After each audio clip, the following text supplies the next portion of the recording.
We're going to talk about some deep concepts this morning.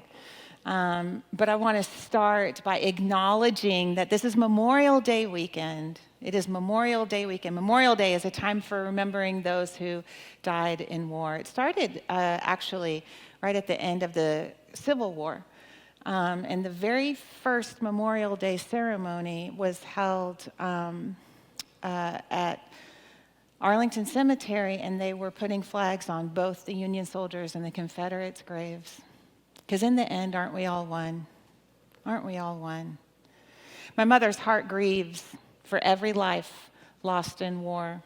And I grieve for all of the potential that's lost in war, even while I recognize that up until now, in the course of human history, war is one of the ways that we have established peace. It is a paradoxical and terrible thing, and yet that is the way it is. So I look forward to a time when we no longer require war to establish peace. So when you're sleeping in on Monday and when you're gathering to barbecue with friends, I also invite you to honor those who have served our freedom. And I invite you to take just a moment in your day to visualize a world without war, a world of peace. It's coming, my friends. Many of us also take Memorial Day to honor beloveds who have passed, who have made their transitions to the unseen side of life. And this year is particularly poignant for both me and for Reverend Shannon, because we have just passed the 1-year anniversary of our beloved Reverend Knowles passing. That beautiful poem that Doug read, written by our own Reverend Noel McGinnis, flow. The one of you about to become many will just as many times become one again.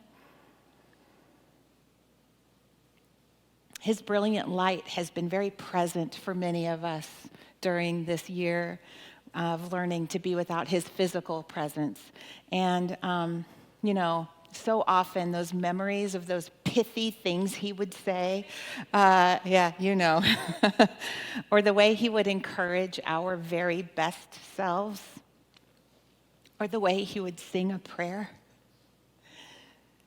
Those memories sneak up sometimes, don't they? And it is slowly becoming more sweet than bitter. Have you ever lost someone and you recognize over time those memories become more sweet than bitter?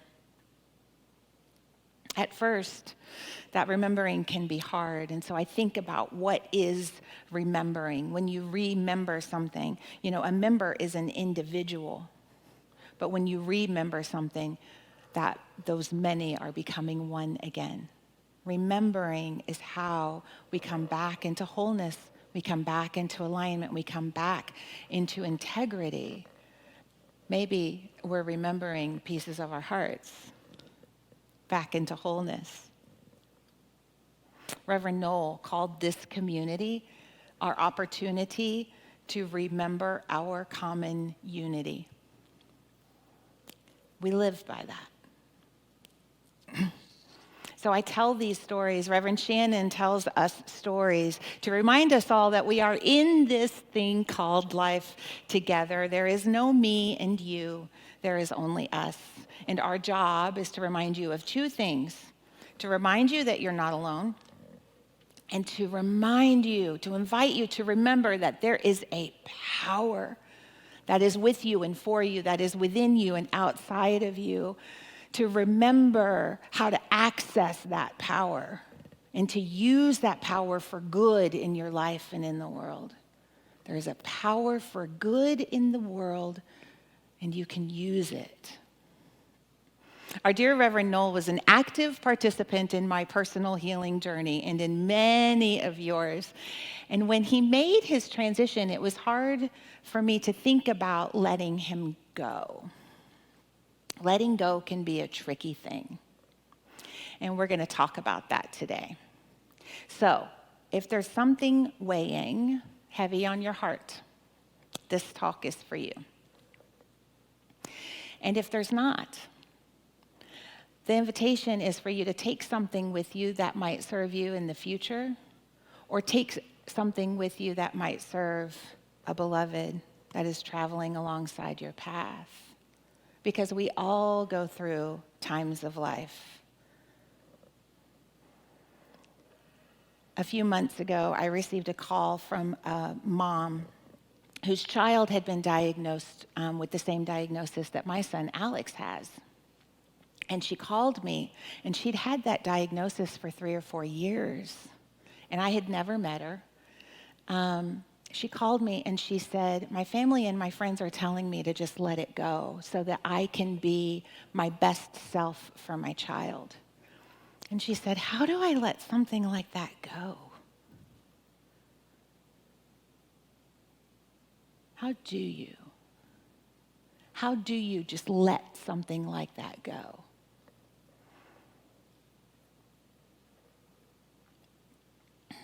Here's the thing. We all know that there are things in our lives that we hold on to so tightly. And when we are holding on so tightly, our hands aren't open to receive our good. We know this. It's a human condition, and it's okay. We are aware by now that one of the things that blocks our awareness of our good, our love, our flow in the world is holding on to things of the past that no longer serve us. But holding on to past hurts is different from grieving. This is what it looks like when we're just holding on to a past hurt, that little thing we call resentment that practitioner Shelley likes to talk about, because we're sending it back to ourselves again and again, right? When we're just holding on to that thing that that person said that hurt our feelers, or when we're holding on to that thing that we said that hurt that person's feelers. You know, when we're just holding on to the past, here's what it looks like. We have a beautiful Labrador retriever named Coda who has like all of my heart that y'all don't already own. All of the rest of it belongs to him. He is just the most dear thing. And he is athletic, and he is loving, and he is kind, and he's not the smartest dog I have known. But he is so sweet, and he is so dear, and he is so kind, and he doesn't know when to stop. When he is having fun, he doesn't know when to stop. So this dear dog, ball is his game of choice. And he played and he played and he played and he played and he played and he played until he hurt his little paw. He hurt his little paw, and he was so sad. And a few days later, his paw was no longer hurting. He was completely fine, running around, playing ball, but we noticed that he wouldn't go up the stairs. And we finally realized that when his paw was hurt and he tried to go up the stairs to go to bed, it hurt him to go up the stairs. And so here he is, an entire week later, walking by those stairs, wishing with all his might he could go to bed with the girls upstairs. But those stairs hurt him. Those stairs hurt him. Think about what I just said. Those stairs hurt him. It hurt him when he went up those stairs. Did the stairs hurt the Coda? No, the stairs didn't do a darn thing. The stairs didn't hurt Coda. Coda hurt Coda. And he held on to the hurt for so long that he started to blame in his sweet little doggy heart. He started to blame the world around him for his pain. Sound familiar? Don't we do that? We hold on to our hurt for so long that suddenly the world hurts. And then we start to project our pain onto all of the things around us. Poor stairs. They didn't do anything to us. When we hold on to something like pain, our hands are closed to accept anything that looks like our good. I had the opportunity to pray with a couple of beautiful practitioners a couple of nights ago. One of them is having one of those life experiences, and practitioner Terry and I prayed with her and had a beautiful, beautiful prayer session. And at the end, she opened her eyes and tears pouring down her beautiful face, and she said, "I'm learning that when life brings me these experiences, I'm learning to stay in them long enough to then be able to turn them into compost for whatever's going to grow next." So there's this holy balance, isn't there, between avoiding the pain so that our hands are open for our good, jazz hands, and knowing when to let go so that we don't bypass the lesson, we don't bypass the love, the opportunities that are missed when we aren't fully present with life. There's a really, really fine balance there. So how do you know when it's time to let go? How do you know when you're holding on to something out of habit and when you're holding on to something out of love? How do you know? I was thinking about this little oak tree that I have in my front yard. I have a dear little tree, and it was just a stick. Literally, it was a stick when we moved into the house 6 years ago, and we didn't even know what it was. It was literally a stick. And my husband, with his beautiful gardener's heart, just wanted to see what would happen if we let it grow. So we left it right next to the apple tree. We just left it, and we wanted to see what it would develop into. And now it's a beautiful little oak tree. I took that picture this morning. That's our dear little oak tree, standing tall, and it has so much potential. It has potential to be so much more. And I love this tree, not only because I love oak trees and I love playing with acorns and making little people out of the acorn and the hat. Oh, you didn't know I'm 7 years old on the... I do. I love playing with acorns. But also, here's the other reason why I love this tree. It, in the fall, just like its neighbors, the apple tree and the vine maples, the magnolias and the dogwoods, the leaves turn brown and crumple up. But unlike every other tree, it holds on to its leaves all winter long. Everybody else drops their leaves and show us how beautiful the letting go can be. But our little oak tree, it holds on to the leaves. Scientists don't actually know why they do this. Some believe that it helps it to retain nutrients over the winter until spring comes again. Some believe that it protects the little buds so that they don't get nibbled by deer until they're big enough and strong enough to be able to withstand another growth. But for whatever reason, the oak tree holds on.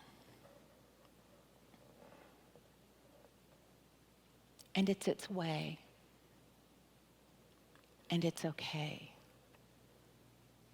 I love looking at that tree over the course of the winter and being reminded that sometimes we hold on to things that are no longer serving us out of protection because our hearts need some protection. We don't want anything else nibbling at it. We've had all that we can take. And it's okay. I want to tell you, it's okay. It's okay to protect your heart sometimes. And sometimes we can get in a habit of protection that stops serving us. And so what happens when we get in that habit of protection, then suddenly we start to build cellular memory. It builds up in our bodies, right? We start to project our pain onto the world around us and our beloveds around us and the stairs, right? There comes a point where protecting that pain no longer serves us. So, if you're going through something and people are telling you that it's time to just get over it so you can live your best life, here's my question. Are you a maple or an oak? You get to live life on your terms. And for the maple, it's healthy to let go of those old leaves in the fall and just let it go and prepare for winter. But for my dear little oak, it needs to hold on to those leaves until spring. And both are the right way to live. 19th century French physician and intellectual Havelock Ellis said, "All the art of living lies in a fine mingling of letting go and holding on." All the art of living lies in a fine mingling of letting go and holding on. Holding on may be and probably is an act of protection, and that's okay, as long as you recognize it for what it is, and as long as that protection is something that you recognize as temporary. Because when we try to walk the world with defended hearts, we block our good. We block our good from getting in, and we block our good from getting out. Armor is not meant to be worn all the time. Last week, we spoke about how it feels in our bodies when we're in alignment, when we're in harmony with life, when we're in the flow of life, and how it feels when we're not. Having the skill to access bodily wisdom is the key to knowing when it's time to change, when it is time to let it go. So when you're ready to let go, when it is your time, love. Love is never wasted. Love is never lost. Love is never unfulfilled. And there may be a thin veil between this world and the next, but there is no veil between hearts. None. Love them. Love the life you had planned. Love yourself as you feel the loss. And eventually, you begin to love the life that you have now. When we're talking about grief, I think it's important for us to recognize that it's not always about the passing of a beloved. We grieve jobs. We grieve relationships. I have learned from people that they, out in the world, that they're still grieving life before the pandemic. So much changed for us. And we didn't know how to grieve that or that it needed to be grieved. There are many different things that we can grieve. The diagnosis, right? That mom who called me was still walking a path of grief and she didn't know it yet. So how could she let it go if she hadn't done the work yet? That's not how it works. So, I invite you to take a breath. Is there something in your life that you are holding some grief around? Something that maybe you've been struggling to let go of? A person, a relationship, a job. Maybe the thing that you're having a hard time letting go of is the idea of what you thought life was going to look like with that person, with that job. Whatever it is that you've been holding on to, I invite you to just hold it oh so tenderly in your mind's eye. You might want to drop your eyes for just a moment to be just with this thing. And if you have multiple things, oh, I love you. And just choose one for this moment. I invite you to hold an image in your mind and allow yourself to feel whatever it feels as you acknowledge that life is different now. It's not what you thought it was going to look like.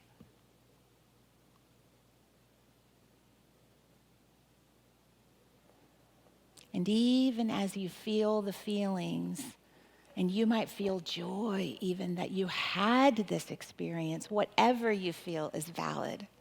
Whatever you're feeling is valid. But as you hold this image in your mind's eye, now the invitation is love. Love it. Love it for what it was. Love it for what it wasn't. Love it.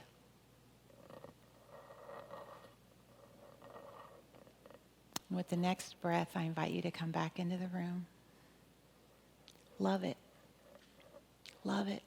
And then love it again. And then love it again.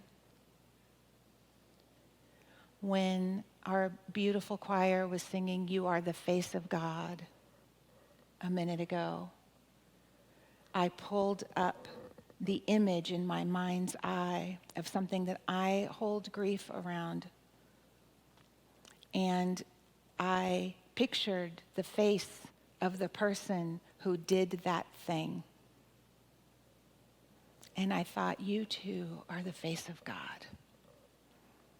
And I need to hold you in my heart for a little while. And even as that knowing moved by, another face came in, this time of a politician that I struggle with. I don't know who yours is, but I know who mine is. And I sang to him, "You are the face of God." Yes, even them. Even them. Annie Lamott, in her latest book, marvelous book, said, "Our love and compassion up to the stark realities we face at the dinner table and down the street and at the melting ice caps and our own Congress? Maybe, I think so, somehow. Maybe, I think so, somehow, because what I do know is that war isn't the answer. Hate isn't the answer. The next best choice is love. What if love really is the answer? What if we can be such vehicles of love, for love, by love, with love, all about love? What if we can love so greatly that we are transformed, that we are changed? And when we take this changed self into the world changes too. So is love enough? Somehow I think it is. I'm with Anne Lamott on this one. Somehow I think it is. Do you know why love and compassion are up to these stark realities? Because love and compassion are how Spirit speaks and moves in the world. How Spirit expresses, and Spirit is up to these stark realities. Every time we choose love, whether that's in holding the past close or in learning to let it go, both are opportunities to love one another, to love yourself, and to love the world. So, as we go into our weekend, as we go into our week, as we go into our world, as we go into this election season, as we go into our work. What if we can stand in love?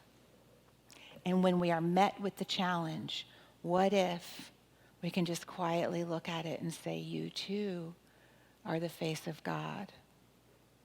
Hold on where we need to hold on, and recognize where that holding on is no longer serving our good, where it has become a habit of pain, and do the loving work, because it's loving for yourself mostly. Do the loving work to let it go, to let it go. Are you an oak tree or a maple?